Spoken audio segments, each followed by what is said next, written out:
Hello everyone, Shroomraver here, and today I'm excited to be bringing you my Week 4 team building analysis video for Division 1, Season 3 of the Pokemon Premier League. Yes indeed. Now, a little word on last week. It didn't go so well. We lost a close 1-0 victory to Franktrode and FC Volcarona. Kind of due to hacks a little bit, you know, we could have won if a crit didn't happen, if a miss didn't happen here and there. It was a little bit unfortunate. There's a phone ringing in the house, I hope you can't hear that. We are incredibly professional on this channel. But yeah, we're sitting at 1 and 2. If I remember, I'll throw a little picture of the league table as it stands right now. As you might be able to see, hopefully it'll be on screen. I'll try and do that for subsequent weeks as well. Haven't been doing it so far, but nice to make a change. As you hopefully can see, we are currently sitting in 6th on the table. And, you know, given that we've got a negative win-loss ratio, I'll take that. We are the highest ranked team with a losing differential so far. Mainly due to that sort of neutral KD differential. But yes, on to this week. Now, it's a little bit ominous, because last week we lost kind of due to hacks, and this week we take on the Hax God himself. It is Foofoo and Mewcastle United. He is absolutely killing it this season. 3 wins from 3, he is playing out of his skin with a very well built team. And that team hopefully will be coming up on your screen. Right about now, the team Foo can choose from for this game is going to be Jirachi, Nidoqueen, or as he likes to call it, Nidoqueen, Togekiss, Jolteon, Tyrantrum, Talonflame, Hariyama, Gourgeist, Liepard, and Mega Blastoise. So, a real tough team to beat. He's got some really nice defensive synergy. He's been using this team incredibly effectively so far. And he's got a lot of threats that I don't like to deal with. So, yeah. It's going to be a tough one, but hopefully we can put an end to Foo's winning streak and get ourselves back on track and get ourselves to 2-2 for the season. So, without further ado, let's get right into the team I've decided to bring against Foofoo. So, first up on the team sheet, we have Rookodile. Sebek is here. Before I get into the set, I should say, by the way, I forgot to mention this last week, we did have a transfer window at the end of week 2. I did enter into that. I got rid of Tangela and I brought in Armaldo. Now, the reason I did that is because I wanted less pressure on Crook to be running Stealth Rock every week. I also wanted a Rapid Spinner, and Armaldo is pretty physically bulky anyway. Problem is, in getting rid of Tangela, I lost a potential switch into Tyrantrum, who is a problem. Like, I know better than anyone else the kind of damage Tyrantrum can do after having it last season, and it going 17-1. So, I've had to bring defensive Rookodile here. We've got max HP, max defense with that impish nature. We've got Earthquake, Toxic, Stealth Rock, and Protect. This is my only switch into Tyrantrum. It's a very good switch into Tyrantrum, but it is my only one. It will tank hits from that thing all day, every day with the Intimidate and the typing that it has. Leftovers just to get back some health. Earthquake, Stab, it'll hit his team fairly hard, you know, stuff like Jirachi, Nidoqueen. Jolteon, Tyrantrum, these things don't want to be taking a hit. Toxic, that's nice to be wearing down things like the like a potential bulky Talonflame. Also nice on the Togekiss, which is probably going to be one of his main switch-ins to this guy, unless he's brought the Hariyama. Stealth Rock there because Stealth Rock, he's got a Talonflame, he's got a Togekiss, he'll be pressured to defog whenever he can. It'll also mean he's pressured to spin with a Mega Blastoise if you bring that, and that affords me a free switch into something else. Protect, that's there to get lefties back if he's locked in with Tyrantrum, for example. Just nice to sort of scout things out as well. So that's Rookodile, pretty self-explanatory. Sebek hopefully going to be tanking hits from Tyrantrum. Very important to keep this guy around as long as possible. If that Tyrantrum is alive and on his team, I need Crook at good health because it's all I have. So yeah, that's Crook, defensive Crook, hopefully going to do some work against his team. Next up, we have Electabuzz. LBJ is here with the Choice Scarf. Electabuzz hasn't hit the field for me yet, but as I say, we've got a Scarf set here with Static because I don't think he has any sleep-inducing moves, so I don't need Vital Spirit. Static will just be nice to hopefully get some paralyses on his physical attackers. It'd be nice if he's got like an Iron Heading Jirachi, something like that, just to paralyze maybe the Talonflame or the Tyrantrum too. Thunderbolt, Volt Switch, HP Ground, and Psychic. We've got 36 in HP, 4 defense, 248 in special attack, and 220 in speed with a timid nature. What these speed EVs allow me to do is outpace his non-scarf base hundreds. I say hundreds, I think he's only got one, the Jirachi. It'll allow me to outspeed that. Thunderbolt, Volt Switch, they're very standard on Choice Scarfed Electabuzz. Hidden Power Ground, that's nice for the Jirachi, the Nidoqueen, and the Jolteon. He has 2 electric immunities, which Hidden Power Ground hits very hard, both of them. So that's grand. Psychic, that's there, you know, it's nice to be able to hit the Hariyama with that. Also a Nidoqueen on the Switch if he wants to bring that in. Yeah, lots of special attack investment. Everything else that I don't need is put into HP. The 4 in defense was just left over. Electabuzz ain't gonna be taking too many hits, but it'll be nice if I can, you know, hopefully maybe take 1 extra with a little bit more investment. Some kind of neutral unstabbed hit, Electabuzz might take it. So yeah, that's Electabuzz. Scarfed, necessary to outspeed a Talonflame. You know, I don't foresee him bringing a Scarf Talonflame, that's not really too much of a thing. But yeah, this will mean that if he has the Talonflame 1v1ing my Electabuzz, he's forced to go for Brave Bird for damage, and I might take that hit unless he's like super duper banded crit. I think I will take that hit and be able to take him out hopefully with some stab. So yeah, that's Electabuzz. Nice, fast, pacey special attacker. Hope to be putting in some work against him. I'll have to try and deal with his electric immunities. But as I say, I do have the coverage to deal with them with the Hidden Power Ground. As far as other switch-ins to this would go, like switch-ins to stab, would be the Jirachi will probably take a hit. If he doesn't want to go into Nidoqueen or Jolteon, he might go into Jirachi, he might pull an offensive switch into Tyrantrum, and Hidden Power Ground will hit them very hard too. So that is Electabuzz, second member of the team. So moving on to the third member, and that is going to be Mega-Scizor. Mega-Scizor is here. I've gone a little bit more sort of normal with it. I've been running Speedy Megasis a little bit of late. But we've got Technician Megasis here. Bullet Punch, Bug Bite, U-Turn, and Knockoff. Fully offensive. Max HP, 220 in attack with an Adamant Nature. The remaining 36. They're thrown into Special Defense, hopefully to try and take an unstabbed Hidden Power 5 just that little bit better. If he's packing it on Rachi, he could pack Fire Punch as well. But I have nice natural physical bulk on the Megasis to be able to take them. Possibly also to take a Fire Fang from the Tyrantrum. Rogue Hidden Power Fires, as I say. It won't be taking a Fire hit from Nidoqueen, which if he's bringing it, I will expect him to have Flamethrower. But yeah, hopefully I have a switch into that a bit later on. Bullet Punch, nice priority, deals massive damage to that potentially scarfed Tyrantrum. Also nice for the Togekiss. He could be running the Babiri Berry. That's a thing that he could do. It has its own forms of reliable recovery anyway, so he doesn't need leftovers per se. But yeah, that's Mega-Sciz. Bug Bite, nice stab, I guess. You know, it'll hit many things hard. U-turn for initiative.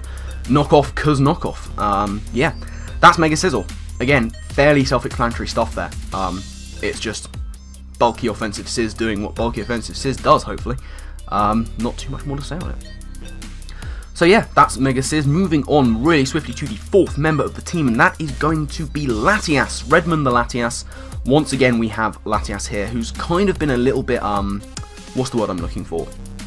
Underwhelming for me so far. I haven't used it particularly well. I didn't use it very well against Frank. But we've got another sort of bulky set here with max HP, 212 in special defense with that calm nature, and 44 into speed. We've got a Culver Berry. We've got Psyshock, Shadow Ball, Wish, and Defog. Wish on here is kind of necessary to keep Rookodile healthy. You know, I desperately need Rookodile for that Tyrantrum, so Wish is going to be nice here. It also affords me pseudo free switches into some of my other mons. Psyshock, Shadow Ball, just there for mostly good coverage on his team. It won't hit the Lipard, but, you know, I'll have to deal with the Lipard if he brings it with other things. Like, for example, Mega-Scizor. I say Wish to keep things healthy. Defog, I do need Defog. He has a couple of rockers there, Jirachi, Nidoqueen, Tyrantrum. They can all set up rocks as hazards, so it'd be nice to keep them off the field. We've gone mostly specially defensive here to try and take hits from his attackers the likes of Jolteon hopefully as well as possible. It might take a hit from Nidoqueen and of course the Mega Blastoise. Colberberry there, he's got a couple of knockoff users. He's got a few sort of Dark Pulse users as well. I say a few, I think he's only got one. Oh no, he's got two. Mega Blastoise and potentially Special Light Bod. So that's there to try and take those hits. 44 into speed, that will allow me to outspeed a non-Scarfed Tyrantrum, even if he's maxed out in speed other than that. I'd expect to see Scarfed Tyrantrum if he's bringing it, but if he's not, I'll be able to outspeed it at the very least.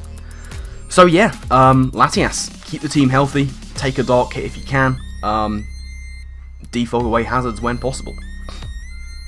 And one of the reasons I really do need to keep hazards off my side of the field is the next member of my team, and that is going to be Shamo the Blaziken. And the reason we need rocks off my side of the field is because we are Focus Sash Blaziken. We have got Blaze, obviously is the ability. We've got Flare Blitz, High Jump Kick, Stone Edge, and Agility. Max Attack, Max Speed, Adamant, very standard stuff.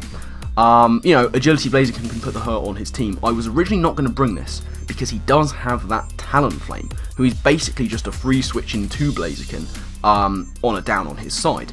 The reason we have Focus Sash is just in case his Talonflame is getting out of control. I don't have too many switch-ins for this thing, so if I can get Blaziken in at full health, I can tank a Brave Bird with the Focus Sash, go for a Stone Edge and hopefully take it out.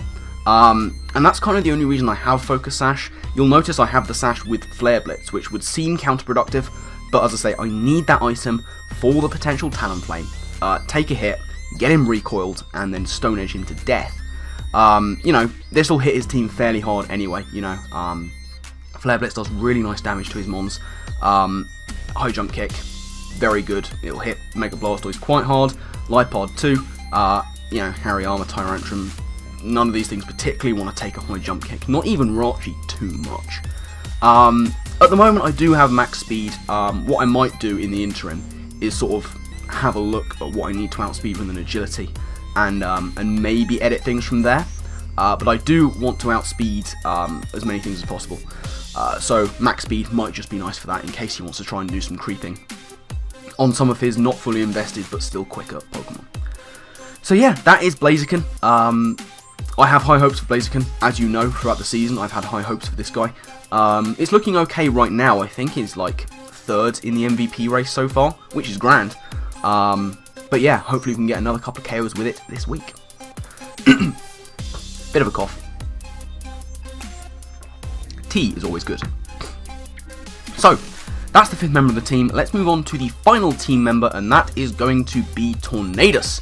Chicago is back. I'm bringing my two biggest hitters so far, Tornadus being the other one other than Blaziken. We've got an Assault Vest set here with Prankster. Once again, the ability is not really going to come into play this game because we've got Hurricane, Heat Wave, Grass Knot, and Icy Wind. 84 in HP, max special attack, 172 in speed, with that Timid Nature.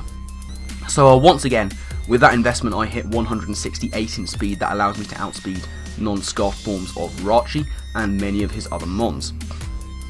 Tornadus, as always, has massive coverage to hit a lot of his team. Hurricane will do like 50% to a non-invested Tyrantrum, which is fantastic. Heat Wave, useful for the likes of Rachi. As I mentioned, Rachi is a bit of an issue. It'll also hit Gourgeist quite hard on the switch. You know, if he wants to switch Gourgeist into a Tornadus, he'll be taking a risk, but it'll do some damage. Heat Wave, as I say, yeah, that's what it's there for. Grass Knot, nice to be able to do damage to the Tyrantrum once again, and the Mega Blastoise, it'll do some nice damage too. Icy Wind, put on there in case he wants to make an offensive switch into like a Scarf Mon. I can get an Icy Wind off, lower that speed back to neutral, and then hit it quite hard with something else. Yeah, no Sludge Wave on here today for the Togekiss, which could be a problem, but I'm still doing big damage to it with Hurricane, so hopefully we should be okay. This Tornadus will hit his team very hard. The Assault Vest is there, as I say, to take hits from Mega Blastoise, to take hits from the Togekiss, even maybe an unstab hit from Jolteon if he's choiced. Would be nice. Special Rachi, potential, he's brought it before, he could do it again, so this will try and take that on a little bit better as well. And yeah, that's basically the team. We really need to get back on track here. We're 1-2 at our lowest ebb so far, but I'm thinking this could be the team that will be able to put in some work against the unbeaten Foofoo. Now, threats on his side. the two big ones, the two biggest ones, as far as I'm concerned, and there are a lot of them. I'm going to go into a bit of detail on two in particular. His special attackers, the likes of Nidoqueen, that has massive coverage, but I can revenge it hopefully with a couple of things. Similar kind of deal with the Jolteon. You know, I have a potential switch in the form of Latias, who will take a Signal Beam. It might not take two depending on his spread, but it'll take one. And if he's running Signal Beam and he does a lot of damage to me, I can try and work out exactly what set he is and sort of go from there. Like if he's choiced into Signal Beam, that's a nice free switch into Tornadus or Megasis. But the main threats I want to talk about are Tyrantrum and Talonflame. His two big physical hitters, and they are problematic. As I've mentioned, I have one switch into Tyrantrum, and that is my Rookodile. I don't have switch-ins to Talonflame. Not really. I need to prioritise Crook as a switch into Tyrantrum, so I don't want to be taking too much damage on it. And of course, he could burn me with Talonflame. He has brought bulky setup in the past. I could see him bringing another Spadef bulk up set, which would be a problem. But as I say, I have like last minute contingency to deal with that, and I have Electabuzz who can come in and threaten it out. But both of those are problems, and I'm going to need to try and take them on as well as possible. My main things are going to be Crook for that. You know, keep rocks up as much as possible, and try and keep it as much health as possible to deal with the Tyrantrum. You know, I have ways of revenging Tyrantrum if it's at low health. Talonflame, similarly, you know, I have checks, but not necessarily counters. So that is going to be a problem. As far as the team I think he's going to bring, you know, those two are pretty much first on the list. Tyrantrum puts massive pressure on my team. Talonflame can be a problem if it gets out of control. Those two I can really see coming. Now, Scarfed Electabuzz can try and deal with them with its coverage moves. He has two electric immunities. I expect him to bring both of them. Those being, of course, Nidoqueen, as he likes to say, and the Jolteon. You know, he's built this really nice team around Mega Blastoise, whereby he has two immunities to electric. One is defensive, or more defensive in the form of Nidoqueen, and one in the form of Jolteon is very offensive. So it's really nice squad building on his part. I would expect both of them to come. You know, Jolteon can put big pressure on. It doesn't have great coverage, but in this kind of game, it has the coverage it needs to take on my team. Something along the lines of Volt Switch, Hidden Power Fire maybe, Signal Beam, and potentially Thunderbolt just to do big damage if he's in. That could be what he's bringing. So yeah, those four, Tyrantrum, Talonflame, Nidoqueen and Jolteon, expecting them to be present. Mega Blastoise, again, I would kind of see him bringing that. It's a nice answer to a physically offensive Megasis. It switches into Rookodile fairly well as well, so Mega Blastoise I could see him bringing. The last slot, Togekiss is potentially there, Jirachi as well. If I was going to say one over the other, I would say probably Jirachi. It's a nice switch into my potential Sylveon, which again I'm not bringing, but it's potential.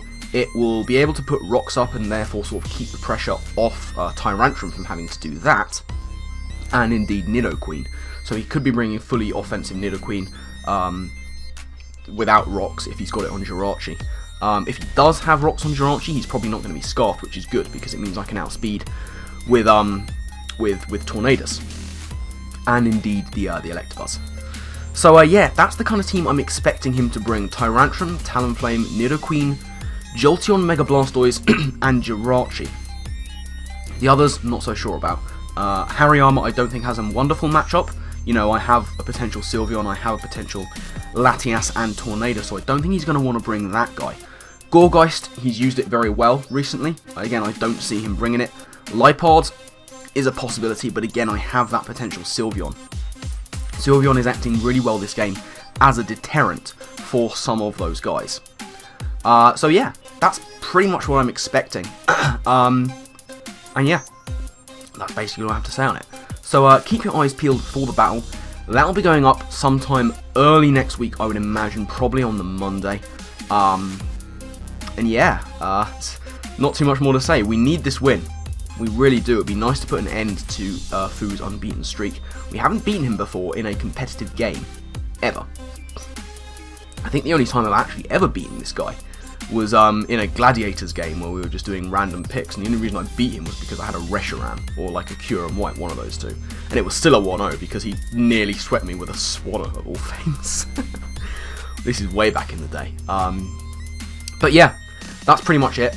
Links in the description, of course, to Foofoo. If for some reason you don't know Foofoo, I don't know what you've been doing with your life.